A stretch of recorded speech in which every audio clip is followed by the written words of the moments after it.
Em 2 Coríntios, no capítulo 5, o versículo 17, ele vem trazendo a seguinte declaração: assim que, se alguém está em Cristo, nova criatura é. As coisas velhas já passaram, e eis que tudo se fez novo.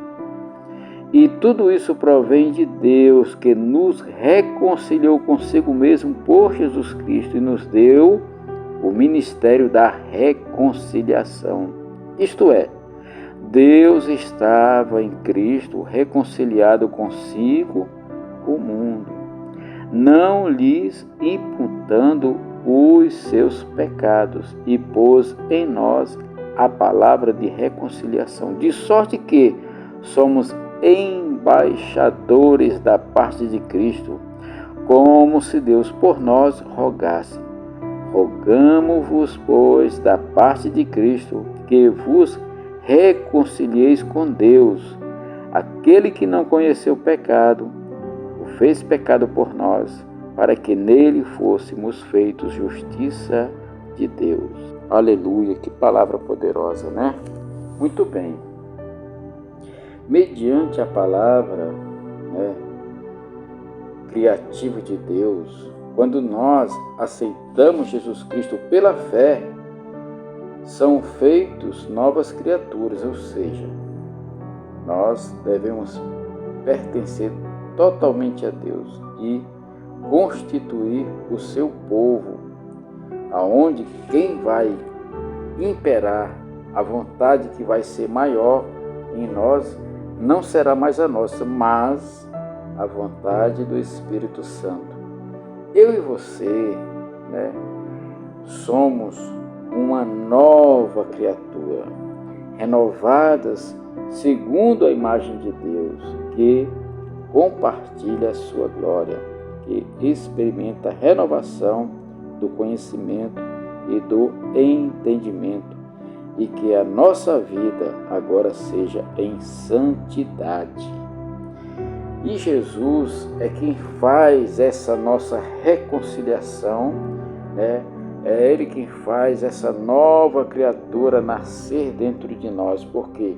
Porque é Jesus que nos reconciliou consigo mesmo, ou seja, a reconciliação é um dos aspectos da obra de Cristo que gera em mim, em você, a redenção. E aqui está se referindo à restauração do pecador, para ter uma comunhão com Deus. Aí quando nós temos uma comunhão com Deus, eu, pecador, passo a ter uma nova experiência e uma nova vida com Deus. Primeiro, o pecado e a rebelião da raça humana, elas trouxeram como resultado a hostilidade contra Deus e a alienação dele. Esta rebelião, ela provoca a ira de Deus e seu julgamento. Quando nós não vivemos segundo a palavra, não vivemos segundo os ensinamentos, nós somos como rebeldes contra Deus. E veja só, quando Deus criou o homem, criou Adão, ele deixou para nós um testamento. O Velho Testamento veio através de Adão. Que testamento é esse? Uma carne corrompida, a natureza do homem corrompida, e isso trouxe para nós a herança da morte, da separação de Deus. Então, a herança que Adão nos deixou foi uma herança de morte, uma herança de estar desligado, afastado, longe da presença de Deus. Então, esta foi a herança que Adão nos deixou. Porém, hoje nós temos o quê? Cristo nos reconcilia com Deus. Aqui, a herança que Jesus deixa, o testamento que ele deixa, é um testamento de vida, de paz, de amor na presença de Deus. Então, por um lado, o Antigo Testamento que traz para nós a herança da morte em Cristo. O seu testamento, a sua palavra traz para nós a herança da vida, da abundância, da paz, do amor, da restauração e da reconciliação com Deus. E isso é algo assim tremendo, porque ela não acontece de forma instantânea, né? Mas isso é um processo, né? Processo. Quanto mais eu busco, quanto mais eu cresço, quanto mais eu me envolvo, entendeu? Então é um processo que eu e você precisamos ter, né? Então, mediante a morte de Jesus Cristo, Deus, Ele removeu a barreira do pecado e abriu um caminho para a volta do pecador a Deus. Ou seja, quando Jesus cumpre todo o propósito da sua morte, de restauração, o que é que acontece? O véu que separava já não separa mais. Hoje eu e você, nós temos livre acesso a Deus. Agora entenda uma coisa, isso tudo é muito além de apenas afirmações. É preciso afirmar? É preciso afirmar. É preciso declarar?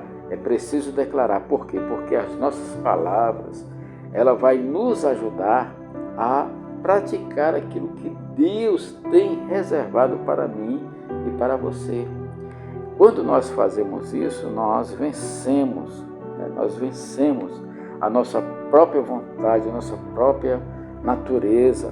Por quê? Porque nós estamos deixando de fazer aquilo que nós queremos, aquilo que nós desejamos, para fazer aquilo que Deus quer, aquilo que Deus deseja, de antemão já preparou para mim e para você. Entendeu?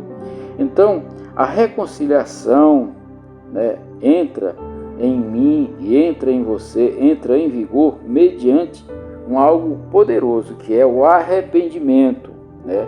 Arrependimento, nós temos que nos arrepender, verdadeiramente, fielmente, né? E nisso nós viemos a colocar em prática o quê? A nossa fé pessoal em Cristo. Irmãos, isso é algo individual. A minha fé, a sua fé, ela tem que partir dentro de você. Tem que partir de dentro da sua experiência com o Senhor.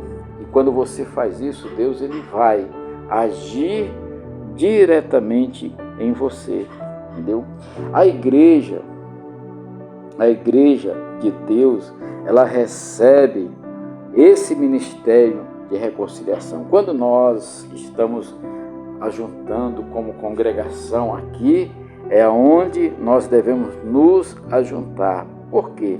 Onde vamos estar intercedendo, onde vamos estar auxiliando, onde vamos estar em comunhão, onde vamos estar cada vez mais experimentando a boa e perfeita, agradável vontade de Deus. Por quê? Porque nós estamos buscando, nos auxiliando uns aos outros, né? E isso é algo poderoso, porque, irmãos, ninguém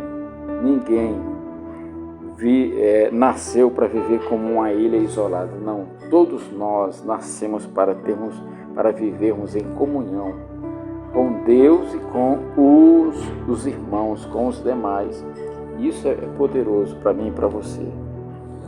Então, aqui no versículo 21, ele vai dizendo que o próprio Jesus, ele se fez o quê? Ele se fez pecado. Ele se colocou no meu lugar. Para quê? Para que nós pudéssemos ser reconciliados com Deus. Então, quando nós nos achegamos a Jesus, quando nós nos envolvemos, nós somos reconciliados com Deus. Nós fazemos parte da igreja, que juntos ali vamos estar caminhando, vamos estar, aprendendo, tendo aquela comunhão.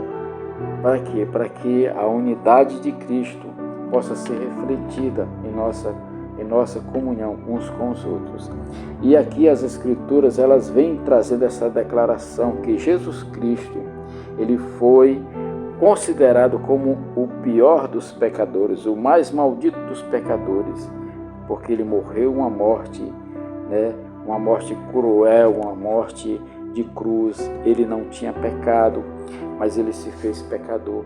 Ele não precisava porque ele não tinha cometido nada, mas ele se fez, ele mesmo se entregou. Irmãos, não foi o sistema do mundo que matou Jesus, não foi o Império Romano que matou, não foi o diabo que matou, não foi o pecado que matou, nem a própria morte o matou Jesus. Simplesmente ele se entregou, ele deu a sua vida. Ele deu para quê? Para que hoje eu e você e todos, né, que acreditam em sua palavra, antes dele e depois dele, todos que acreditavam nessa salvação, pudéssemos ser reconciliados com Deus, pudéssemos ter a nossa vida na presença de Deus. Por isso, eu e você precisamos estar em Cristo como nova criatura, como nova pessoa, abandonar o velho homem, abandonar as velhas práticas, mudar radicalmente a nossa maneira de ser, de pensar e de agir, para que através disso a glória de Deus seja abundante em nossa vida. Então, se Deus fez isso por mim, se Jesus fez isso por mim, o que eu posso é permanecer em sua presença, é buscar, cada vez mais imitá-lo, cada vez mais viver a sua presença. Jesus, ao sofrer o nosso castigo, ele tornou possível a Deus perdoar a nós pecadores. Ele tornou possível, com que eu e você possamos nos achegar diante de Deus. E assim nós sermos perdoados. Por quê? Porque nós fomos feitos justiça de Deus. Então, quem é que faz essa justiça? É o próprio Jesus. Aqui não se refere a uma justiça de lei, mas a justiça experimental do crente com a nova criatura. Quanto ao seu caráter e estado moral que se fundamenta em nossa fé em Cristo, é dela que vem fluir. Então, aqui, irmãos, a justiça de Deus em nossa vida só vai acontecer quando eu e você deixarmos a velha criatura, deixarmos velhos hábitos, viver o novo em Deus, nos converter a Ele, buscar nele, confessar os nossos pecados, nos arrepender, abandonar qualquer tipo de rebelião que possa, porventura, surgir dentro do nosso coração e aceitar isso no Senhor. Irmãos, é muito sério. Jesus, ele está voltando, ele quer gerar em mim, em você, uma nova criatura, não da vontade do homem, mas da vontade de Deus, não da vontade da carne, mas da vontade do Espírito Santo, não da nossa própria força e capacidade, mas da força capacitadora de Deus, através do Espírito Santo, através da leitura da palavra, através de eu e você aprendermos os princípios básicos, de uma vida de temor a Deus. Vai muito além da nossa capacidade intelectual. Não é por aquilo que somos, mas por aquilo que nós temos. E o que é que nós temos? Nós temos a imagem e semelhança de Deus, de uma forma corrompida por causa do pecado. Mas em Cristo, esta forma corrompida, ela passa por uma transformação de se ser uma nova criatura. Como? Através do arrependimento, através da confissão, através da leitura bíblica diária, através da mudança de hábitos, através de eu e você nos esforçar para buscar o reino dos céus. Por isso ele diz, buscai em primeiro lugar o reino dos céus e toda a sua justiça, e isso será imputado sobre vós. Ou seja, quando nós buscamos o reino dos céus, a justiça de Deus, ela vem sobre mim, ela vem sobre você. Amém? Meu querido, eu aconselho você a estar meditando a palavra, lendo, buscando. Nós somos embaixadores de Cristo aqui nessa terra, e como embaixadores devemos representar o seu reino, não representar mais a nossa vontade, mas a vontade de Deus. Amém?